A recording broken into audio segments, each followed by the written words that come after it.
Estamos de volta, segundo bloco do Antenados na Geral, estamos falando sobre pecado. Existe pecadinho e pecadão? Deixa eu dar uma lista aqui do que talvez possa ser um pecadinho. A gente falou muito no primeiro bloco sobre questão moral e tal. Deixa eu falar o que as pessoas encaram como um pecadinho. Não pagam IPVA do carro. Tem umas até mais complicadas que eu vou querer ainda chegar nesse bloco, porque até eu não sei onde isso se coloca. Por exemplo, você vai para os Estados Unidos, tem muito brasileiro e tem muitas igrejas boas, fantásticas de brasileiros nos Estados Unidos e até em outros países. A grande maioria são pessoas que estão lá ilegalmente, que não têm documento, ou green card, ou cidadania para estarem lá. Estão ilegais em um país. Isso é pecado. A maioria da igreja brasileira, talvez, nos Estados Unidos, é ilegal. É pecado a pessoa estar ilegal em um país sem ter a documentação? Claro que também que tem... A gente fala, André, é pecado porque está ilegal. Existem também outros países onde existe uma religião nacional e isso está na Constituição, talvez, de outros países. Então, ter uma igreja evangélica lá já é transgredir a lei civil. E aí é pecado também aqui. Então, assim, e não é. Não é simples isso. Vamos falar um pouco sobre até que ponto, pastor Sérgio, você entende que transgredir a lei civil, você está transgredindo a lei de Deus. E até que ponto Deus entende... Deus tem os parâmetros dele, porque para dizer que o cara está ilegal nos Estados Unidos e está pregando, ele é pastor lá e é pecado, então eu vou falar também que o cara que está levando Bíblia para um país que não pode levar a Bíblia está pecando porque está indo contra a lei. Então calma aí, qual a diferença? É porque os Estados Unidos é um país cristão e lá não é? Se essa for a diferença, eu acho que o nosso parâmetro está errado. O próprio Pedro, quando foi preso, ele falou, importa obedecer a Deus do que aos homens. Eita, que ele estava em dúvida ali entre seguir a lei dos homens e a lei de Deus, né? Aí Jesus falando para dar a moeda a César, porque tinha que obedecer o César e também tinha que obedecer a Deus. Enfim, nós vemos que é o seguinte, existe pecadinho e pecadão sim, André. E tem lista. Por exemplo, glutonaria é um pecado que não é para a morte. A Bíblia diz, há pecado que há para a morte e há pecado que não é para a morte. Existe até uma escala na internet, né, de o cara, desde que ele é membro, depois ele é dirigente, depois é evangelista, já viu isso? Vai guardando, né? Glutonaria é pecado, mas não é um pecado para a morte. Não dar o dízimo. Meu Deus, se isso fosse pecado para a morte, um monte de gente para o inferno. Entendeu? Mas não é um pecado para a morte. Quem não dá o dízimo está fazendo mal a ele mesmo. Entendeu? A própria família dele. O devorador está entrando, está acabando com tudo. E nós vemos que, de acordo com o local, muda sim. O próprio Deus deixou haver vontade permissiva. Aí falou assim, mas no princípio não era assim. Ué, como é que não era assim? Diz que Abraão tinha 2 mulheres. Qual o profeta que foi lá e falou com ele? Você está em adultério? Nenhum. Aí depois Deus foi consertando as coisas. Aí veio Moisés, recebeu a lei no monte. Aí quando recebeu os 10 mandamentos, estava lá, não adulterarás, o povo lá embaixo. Mas eu tenho 5 mulheres, eu tenho 4, as mulheres se endureceram o coração, não vou largar meu marido, já tem muito tempo. E Moisés, olha só, o tempo não apaga pecado, o tempo acumula o pecado. E o pessoal endureceu o coração. Aí Moisés subiu de novo e falou com Deus, ó senhor, o negócio está feio embaixo. E o pessoal está acostumado com a nossa região, ter 2, 3, 4, 5 mulheres. E as mulheres, não, elas querem ter outra vida. Quem quer ter outra vida, manda dar o repúdio para ela, que é o divórcio. Quem quer casar de novo, case de novo. Mas ficar com 2 mulheres não pode mais. Pronto. E aí todo mundo foi casando. É algo progressivo de Deus. Algo progressivo. Então, a Bíblia relata que Deus vem mudando. Olha só o que Deus fez. Não havia Novo Testamento. Mudando não, ele vem progredindo. É mais bonito, porque dando mas ele vem progredindo. O Novo Testamento veio através de quem? Da vida de Jesus, da vida dos apóstolos. Aí o apóstolo Paulo já mudou de novo a lei. Já mudou de novo. Olha só, o gentio, não vamos incomodar o gentio com os nossos rituais. O gentio tem que se fugir da contaminação, do sangue, da prostituição, da idolatria. O resto é coisa para nós aqui. Está entendendo? É coisa para o israelita. Deus veio acertando as coisas. Hoje em dia também tem muita coisa que mudou. O meu pastor foi excluído, eu conversei com eles, explicando isso, que no meu tempo, né, que eu estudei no seminário, essa matéria era hermateologia.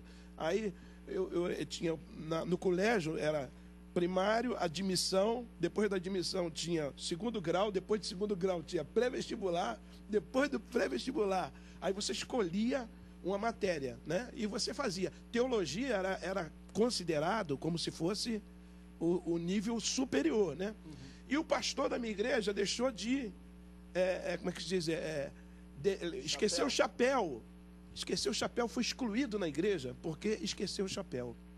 Agora, isso não existe mais. Pode pegar sem gravata, sem chapéu.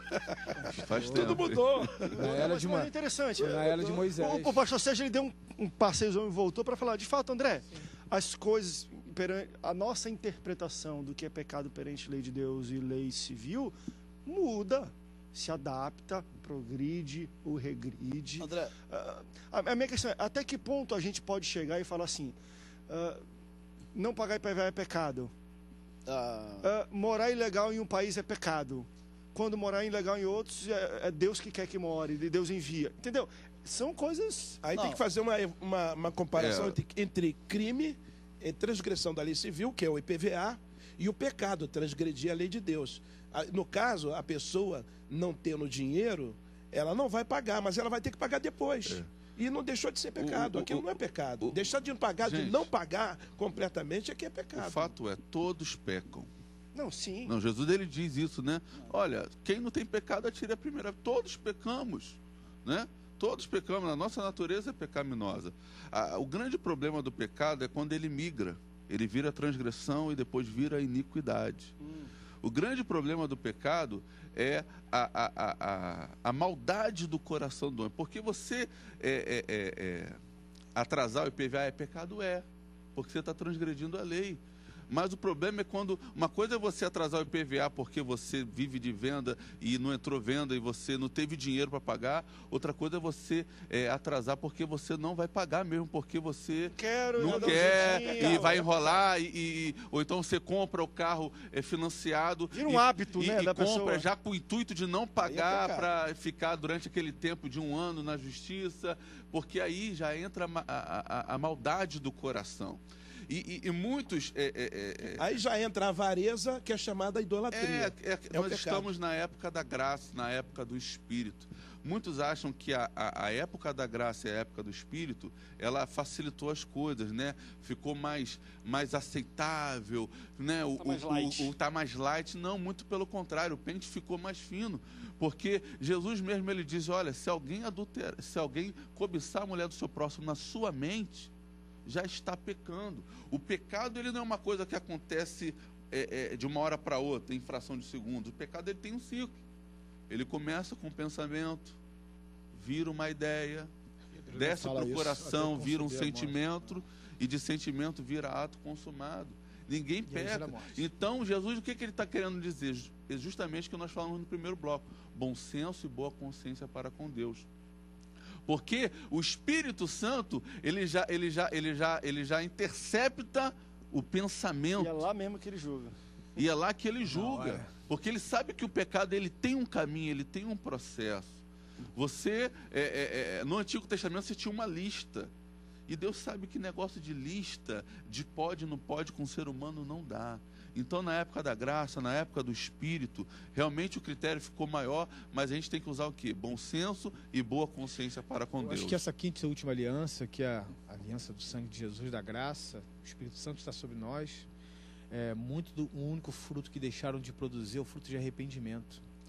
Hoje todo mundo tem consciência que é pecador e parece que acha que, não, eu sou pecador, então vou cair dentro. Se acostuma e com aí, o fato. pior, se justifica. Somos justificados em Cristo.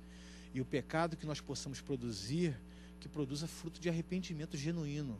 Porque senão isso aí vai gerar um outro pecado, que vai gerar outro pecado. E outra coisa Aí vira transgressão e vira iniquidade. A questão cultural, eu tenho a minha visão. Eu acho que o evangelho ele tem que mudar a questão cultural também.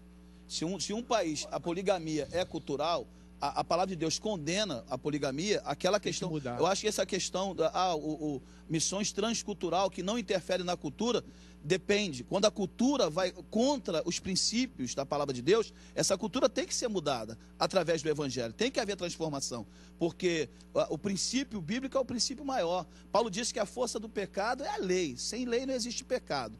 Verdade é essa. Se não existe uma lei para regular... Por que Abraão tinha várias... Naquela época não tinha lei.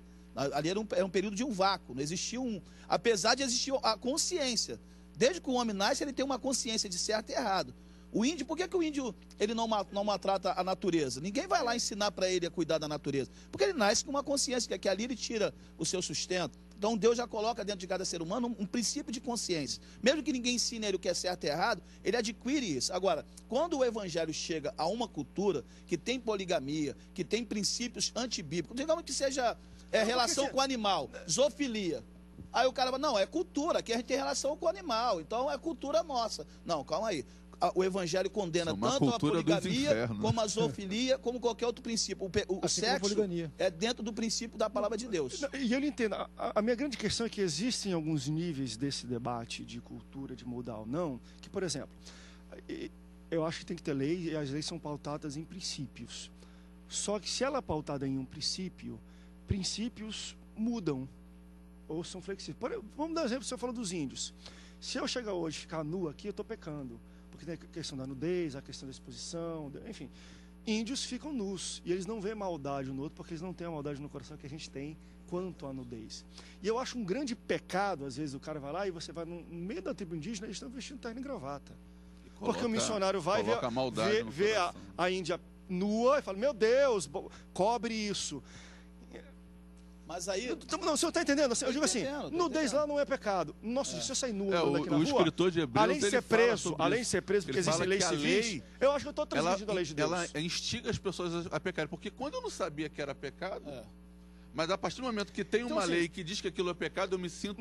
Entendeu? Claro que são casos bem instigado específicos. a cometer aquele pecado. Não leva isso, porque o cara não leva. São casos muito específicos. Mas deixa eu me defender, quando a cultura não... assim? Quando é um princípio que não confronta radicalmente o princípio da palavra de Deus, eu entendo que aquela cultura pode ser acomodada. Não, mas na minha vista cultural, ela vai contra a Bíblia. Então que se vista. Paulo diz que as mulheres se ataviam e trajam mulheres. Mas na minha vista cultural, porque na minha cultura, nudez é pecado.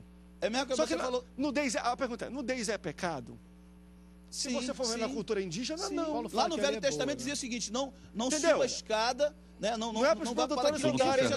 Vocês estão entendendo o ponto que eu quero chegar? André, mas Deus guarda um princípio sobre a nudez, desde o Velho Testamento como no Novo Testamento. Existe, se é pecado, não vou falar pecado. Às vezes a gente vai muito radicalismo. Pecado não, existem princípios. É igual, por exemplo, eutanásia. É pecado eutanásia? É pecado eu chegar lá e alguém, não, vamos cometer eutanásia, vamos deixar morrer porque a ciência é pecado. Eu vejo um parente meu lá que está morrendo. Eu não vejo como pecado, eu vejo como uma questão a cultura muda a visão. De princípio. Eu estou vendo até um parente teu lá, ele está lá sofrendo mesmo, tendo dores terríveis. E o país que permite a eutanásia, aquele país que permite a eutanásia, que você vai deixar aquela pessoa morrer? Não vou deixar, eu vou orar, Deus vai curar, mas e aí? Deus é obrigado a dizer isso é um debate bom, isso é um debate bom. Outro tema. Então, é outro tema. Na minha opinião, agora que você vê da esperança. Não, mas entra aqui, para você ver como entra dentro de uma reunião aqui, como a gente tem pensamentos diferentes por questão cultural, e somos todos pastores evangélicos no Brasil no mesmo estado. Mas tem alguma diferenciação. André. É isso que eu estou falando. Vamos para o rápido break, daqui a pouco a gente volta, que eu fiz um bololô aqui, mas eu queria passar nisso. Uma coisa é a visão bíblica, outra coisa é a minha interpretação bíblica de acordo com a minha cultura. Porque quando eu leio a Bíblia, eu coloco a minha visão da Bíblia, entra a minha cultura, entra o meu aprendizado, entra tudo.